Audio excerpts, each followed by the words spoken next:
Hey guys, today I'm going to tell you how to text people or send messages on TikTok. If you're using TikTok and you want to text people or send messages to anyone on the TikTok app, let's see how can you do that.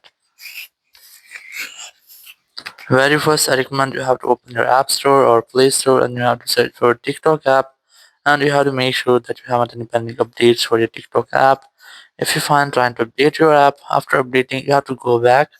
Open your TikTok app and here you have to look the person's profile with which you want to make a text or you want to send message.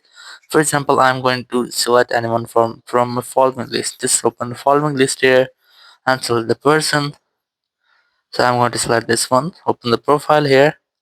Just tap on this message option and you will get the page. Here you just have to simply send a message and you will be able to send message to anyone. If you find here the invitation send or send the invitation or invite to message, so you just have to send a message and after that you just have to wait for the second person until it's accept your message request. Once the message request has been accepted, you will be able to chat with them. So in this way you can easily text people or send messages on TikTok. Thank you very much for watching the video. Until next video, bye bye.